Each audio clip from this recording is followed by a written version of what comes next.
Hello from Sierra Leone, and this is Why Are We Talking About Rabbits? That's a podcast aimed at folks who, like Neo in the Matrix, feel the deep sense of dislocation. On this pod, we're going to talk about heavy things. Lightly. We'll use theology and history and philosophy and years of deeply immersive experiences in foreign cultures to figure out, wait, how did we get here? Today, we're at one of our sites, a place called Freetown in Sierra Leone on the Gold Coast of West Africa. Today, we engage the old world directly in a discussion about the new world and the notion of healing and science and the science of faith. It's kind of interesting. It's kind of also part 2 of episode 15, so go back. But first, join me, John Heers, and our team of First Things field workers as we wonder aloud, why are we talking about rabbits? This is episode 17. This is WAWTAR live in Sierra Leone. Okay, peace to you guys from Freetown. We're here with Shane and Jake. Those are our 2 new guys. They're FTF facilitators and field workers. We sent them to live in southeastern Sierra Leone for 2 years. They sent themselves because they signed up, and we love them. Check out last week's email for more on these really good people. Daniel's in town too. He's our executive field director. We'll hear from him in the outro. It's cool. He's going to speak some Creole for us. But overall, the real reason we're here is to pick up our work as facilitators of amazing projects led by Sierra Leonean men and women who are striving to build beautiful, sustainable local projects. We get alongside and we help push. But it's local projects that make the difference. So thank God we've been able to get back here through the COVID curtain, taking our time and every precaution because our work keeps calling us back. We're heading to Guatemala too in December. But we're called back, but we must come back with a high degree of wisdom.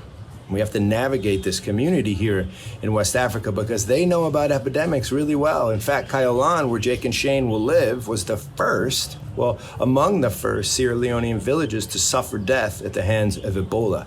Kayolan was hit very hard, also hit very hard by the Civil War. So let's just say the folks that we're working with, well, they know the suffering of sickness very well. So we're incredibly blessed to be back and among folks who've opened their arms to us as true friends. It's gone really well. We weren't sure. We're outsiders, right? On the edge. Coming back through a pandemic. How would it look? It's looked beautiful. People here are very open. It's clear the work of Daniel and Sergio and Austin and others who have come here as a part of FDF, they've laid an incredible footpath of friendship. In a moment, I'm going to hand it over to 2 Sierra Leoneans from Freetown, Ansumana Bangura and Eunice Leby. Ansu is a filmmaker and former national volleyball star. Eunice is a university graduate. She works at an environmental protection agency in the capital right here. I want you to hear them chat about old world notions of religion and spirit, witchcraft and culture, and I want you to hear, right, the many ways and the striking ways that New World Sierra Leoneans think about their own culture. It's similar to our own red and blue divide. It's fascinating. As you listen to our chat, we're just standing, by the way, meters away from the Atlantic Ocean during this chat, which is like a straight shot transatlantic beeline to Brazil, looking out over the ocean. Be aware of a few terms. It'll help you as you get through the accents. First, the term secret society. In West Africa, this means a society of men and women who, led by a priest or a shaman, a witch doctor, they practice traditional animistic prayer rituals and ancient medicinal techniques. So a secret society is where that happens. Juju is a general term used to describe the practices of these societies as a whole.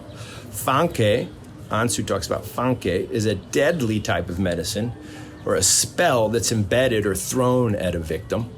You'll hear Eunice call it a witch gun or a witch bullet. You'll hear a phrase that means to fire a witch bullet. Fit this person, fire this person. You'll hear that, and it could confuse you a little bit. Fight is person. That just means shoot a curse at someone so as to lodge the poison spell, the poison bullet in their body. So I add this stuff as a way to help you enjoy what is an incredibly honest and intriguing look at how New World Sierra Leoneans think about Old World spirituality. The good, the bad, and the ugly. So check out WAWTAR episode 15, that's 2 episodes ago, for more on this topic as we introduce it there. In some ways, this episode is part 2 of our episode 15 talk. We're going to attempt to put some skin to the theories of magic we discussed and insight on the notion of science as a type of faith, because that comes up.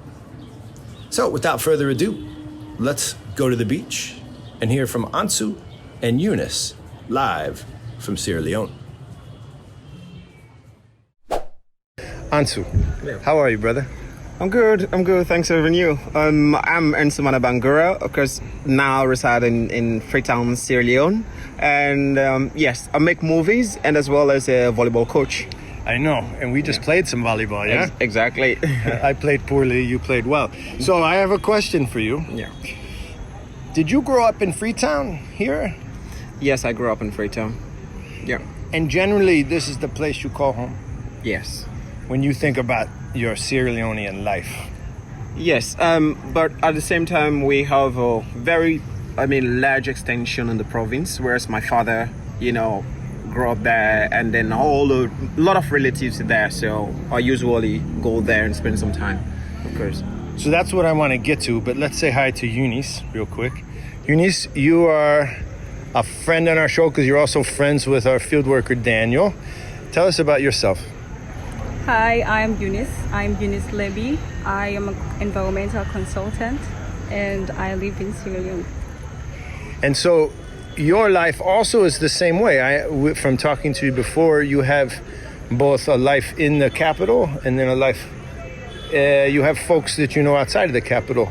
Tell us about your family, and are they extended also into the countryside? Yes, well, my family are extended, but most of them are late now. Yes, because most of the time I go visit my grandma, but she's late, so I only go there to work now and not to go visit any family member because I don't really have lots there now. So folks, right, have passed. So here we are. Here's the real crux of the conversation. So in our previous podcast, we talked about the 2 natures of sort of the human mind, which is one that is rational and always thinking about in a scientific way, and the other which has the spiritual nature. Tell us about what it is in Sierra Leone that they call the secret society, and tell us if that ever brushes up against your own life. And in America, we might call this, what do we call it, Daniel? Is it juju? Juju. Yeah, like magic, witch doctor stuff. Witch doctor, juju, yeah, sure. So yeah. does it ever impact you, and what do you think of it? Here, definitely mixed feeling, because for my background as well, and from my grandfather, of course, very much traditional, like the Oja Society, and then we have one that we call Para Society, which of course is a lot of people in the city especially fear that so much. And you have another one, like if you want to come out during the night at 12 o'clock, everybody had to stay inside. Nobody would come out because they say it's so fearful or horrible to see, so nobody comes out. But there are some that are very good. You could enjoy because it's more like ceremoniously, or maybe during the festival they comes out and then people go there and see. But then it's just 2-way, because one, it can impact people differently. So when you say it, are you meaning a type of belief system, a tradition, a set of activities? Is it prayers? What is the it when you're calling it? Yeah, it's a tradition. Okay. Of course, we have Muslims, we have Christians, and we have those who don't believe in these 2 things. They believe in their own spiritual God or whatever they talk with or they do with. And even when it comes to, like, with some, we call them the witch doctor or the abalis. So if some Abalis. Herbalist. yes, Ah, it's the herbalist. yes, that's how we call them. Of course, if you sick malaria, you're in the province. Many places you don't go to the hospital. You go there, they have the tubs, there's herbs that they will just mix for you and give it to you, and then you drink, and then it helps. So help me, Ansu and Eunice. So in America, if I were to get sick or something and go to an herbalist, it wouldn't have any religious overtones. It wouldn't be like a religious activity. Is it a religious activity if you go to an herbalist that you know to be practicing traditional worship or traditional religion? If you went, or Eunice, you're a Christian, would you go to an herbalist who is involved in one of the societies, but he has a good herbs? What would you do in that case? Well, I will go, but not to worship his God or whatever.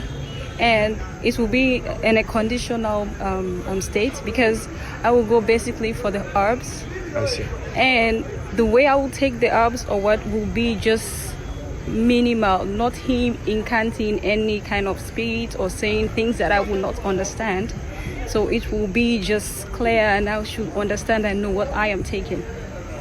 I see. So the medicine stands on its own, despite the medicine's connection to the witch doctor. Do I say witch doctor? Yeah, like we call them for example, Ansu mentioned malaria. We have like an herb they use. They call it bamba. Gangba. Yes. So normally it's common. We take it. I can't call you like a witch person if you take it or not. They even sell it out in the streets. You can just buy it. It's like a wood, and then they put it in water and soak it overnight, and you drink the water.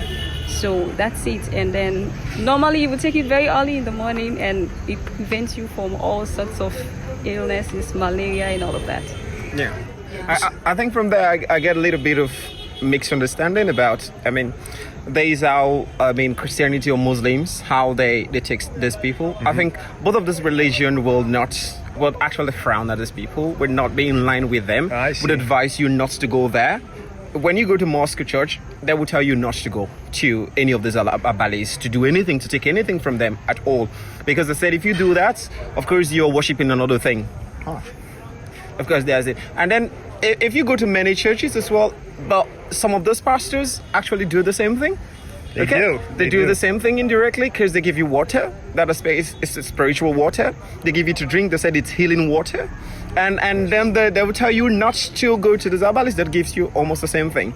And they use... So it's this kind of a mixed understanding. But really from the apps, you could learn something that people that are in the province, by those days, the reality, what I look at it, they don't have the facilities, they don't have hospitals, they don't have anything. These things were not there. Mm-hmm. So they have to create something for themselves to keep themselves going. Mm-hmm. So in other words, to discover. So for me, I feel some of these things society don't really need to frown at them. Like what I'm seeing, in many places, they look at them as if they're just nothing. They've got something. That is because they've been living from these things. They've been surviving. They live ages. Yeah. Yes. Let me ask you this. It could be tricky. People are ill. So there's different types of illness, right? Of course. So there's mental, spiritual, physical. I will speak on behalf of a certain nurse practitioner I know very well, who says the illness that affects many Americans is an illness of the heart. And so they'll go to a hospital and get exactly what they want, an injection or the medicine, but no one is actually caring for their spirit. And so the medicine is in some ways not effective. I wonder if there's a spiritual side to the medicine that is real. So I talked with Eunice before. Do you think the medicine from a herbalist or a witch doctor, or in Mali they call it a gongong, do you think there is something real about it? Yes, I can say it's real, but it depends again, because I cannot say every herb is from a witch doctor, because my grandma, when she was alive, normally when we go to the provinces, she would bring these herbs, and then if you're caught or then you have a rash or anything, she can apply it. I won't say that it's witch or anything. I see. I can take that. So it's like an option for what they don't have. I see. Yes. Are there some medicines that are delivered by the traditional societies that are bad for you? Like we talked about the witch gun. Can you guys talk about that? Is that a reality, or is it not? Is it not real that people are affecting people with this kind of dangerous witchcraft? Is that real here? Because a lot of people in the States don't understand this at all, you know? I think, a lot of those things are there, which like witch gun, they call it funke, they call it ali, and wiripe. You have a lot of them that, I mean, every Sierra Leonean, if not all, and 95 or 98% believe that these things work and it's affecting. And what people like, if you have a plot of land that two people are fighting for, one person will say, I'll go to Kabbalah for you, and come back the next day, the other person is sick, they says, I'll fire with witch gun. That's what people say. You know, local. What do they call it? I'll fire you with witch gun. Witch gun. So Witch gun. yeah, witch gun or funke. Tell me again how a witch gun works. Yeah. This, as I was saying, the witch gun it's you go to these local people, like the best in the province, and you pay them money. You says, I want this person killed. And then when you pay them, they have a mirror, you know, and they have something like a sebe and with a thread tied with whatever. And they actually have some of the herbs they use in those things. And they says, go back, or they give you them, go and put it somewhere else, put it in the toilet, put it somewhere else, you know, this. And they says it will work. And then it happens, you know, in many occasions. People get sick. People get sick, you know, and people say this is witch gun, this is funky. I might have my own different, philosophy about it, about my own thinking. Of course, I used to my father traveled with me a lot. I see these things myself, funky, witch gun. I see them. I see a lot of cases, a lot of people going there that says, this person that fire with witch gun. That's what they say in local dialects. They say, they don't fire this person with witch gun. So for me, It's interesting. Eunice, talk about the idea that the witch gun might not work on people who don't think the way to receive it. In other words, you can defend yourself. Let's talk about that. Yes, normally I say it doesn't work if you are good, if you have a pure heart and then you do good. And the way the witch gun affects you, it's, for example, if you're fighting for a piece of land and then you keep coming at each other, you don't really let go and just be cool and pray. If you fight again and have a kind of anger over the person, it will work. But then if you just be cool and pray and just have an open mind, trust me, when they go to that person, if they see you in the mirror or whatever, they will just tell you, no, this person, then go say, it's too strong. In a way, they can't, it won't work. So there's an energy. This is very much an ancient Christian teaching. You can find it in the Chinese Taoism, that the more you push against me, if I give you no resistance, then your push cannot affect me. It's like I take your action and your power and I neutralize it by not trying to push back. Is that something like what you're saying? Yes, because normally even if they actually get you, you're not even going to notice. It's the witch gun or the bullet, as they say, it's going to be in you, but then no signs or anything would show. A lot of people will look at it, if not in traditional way, they'll look at it in religious way. So it's either of the two that battling a lot more. That I would look at it from a different angle and feel a lot more has to come from faith. If you believe it, okay, it works. Okay, if you don't care about it, you don't believe it, it doesn't work. But most times, there's a clear example. One of my cast actually, our younger brother was sick, and then he was at the hospital there. It was there for up to like 2-3 weeks. He was just getting worse. Mm-hmm. And then it gets to the point the doctor says, this is you have to put this in prayer or whatever. And the family decided to take that boy and travel to the province. And when they travel to the province, now the boy is back fit from the witch doctor. Wow. The boy is back fit. So tell me, what do people think about this? People believe that it works. People believe that they're powerful. These things are working. Last question for you guys. This is really good. Daniel, these are your friends, man. This is awesome. So last question, standing here out by the beach, kind of by a restaurant. Some people argue this, and we call them on my podcast New Worlders, okay? Daniel, you and I are New Worlders. You guys are kind of New World because you've both sort of grown up in Freetown. You've both been educated, right, in the Western style, yada, yada. But many people argue the reason why science is the best witchcraft is because it works for everyone everywhere in the world. Now, I myself have some problems with that. What would you say to, like, the best religion in the world is the New World religion of science because it applies to everyone and can fix everyone, whether or not you believe it still is true. What do you all think about that? You can both answer it. Yeah. Or not at all. It's a tricky question. I think for me it's I used to say I'm a Muslim, okay, and I learned the Holy Quran as well, okay. I read the Bible as well, you know, and I go to church many times. You know, they invite me for different things, I go there. So kind of well balanced, you know, go to different and get. So for me, I believe these things to practice. My father used to tell me, like, if I dream of something, I could easily interpret my dreams for myself. In most occasions, it's happened. Because of what we call science, it's practice. The same occurrence. If I dream this thing, this happened. I have it in my head. I dream the same thing, similar thing happened. I dream it again, similar thing happened. Then I know whenever I dream this thing happened. So that's what is happening in the province. It's all about most of their herbs they use. They've been trying it, working. So they believe. So it's science. Yeah, it's science. So they believe. Then now this works for this thing. So if you go now, they try to modernize it a bit. What they do, they have different files as well for different medicines, and they write about it because they themselves they find out a lot more about the medicine. How when they give you how you complain, how you're feeling, they take some of those things, they put in practice, and they know next time what they do. If they should give this more, so they are working as well. There are a lot of people here in Sierra Leone, I think, don't really concern about the science inside of this traditional. Because it works like science. Works like science. Yeah. So, to me, I say, if you think a lot about it, you'll be confused.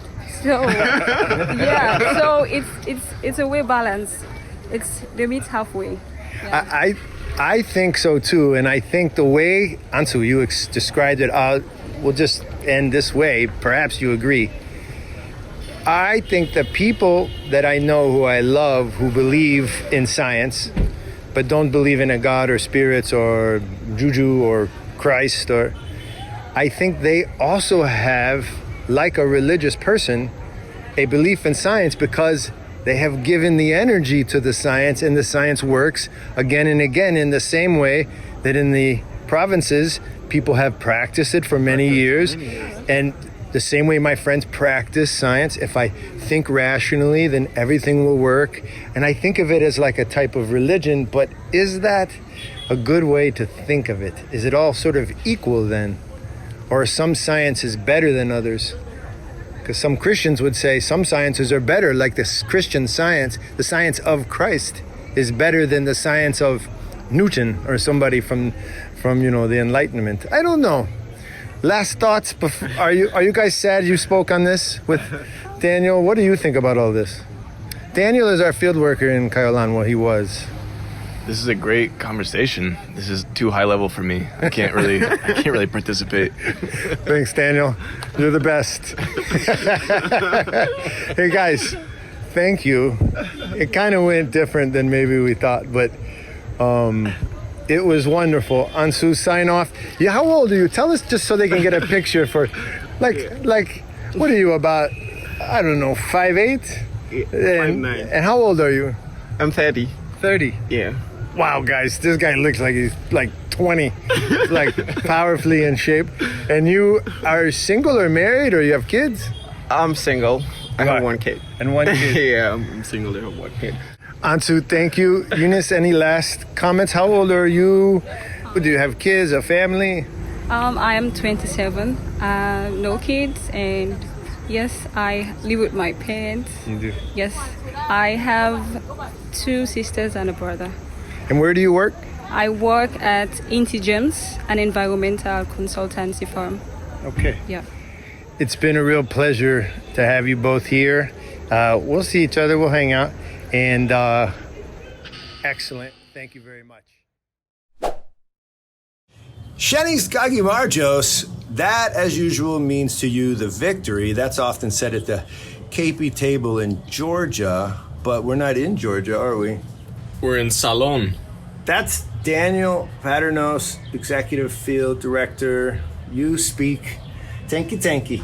That's thank you. You speak Creole. That's Creole. Krio.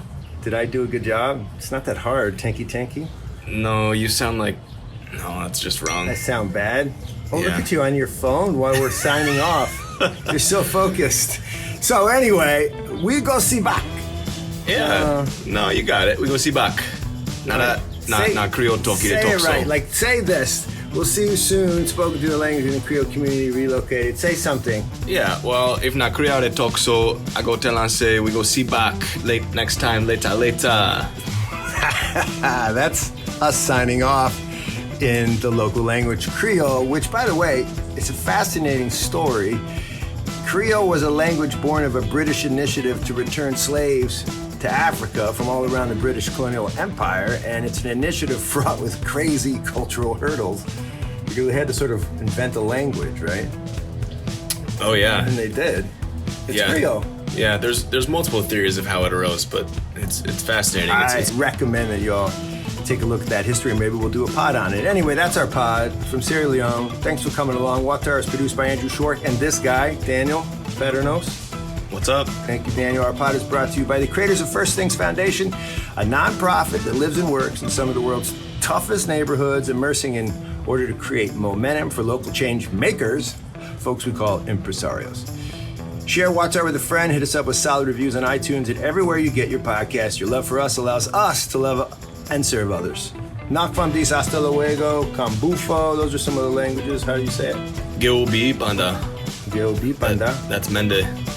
Means Ooh, good that's night. Nice. Say it again. Gilbi Panda. Peace out to all of you.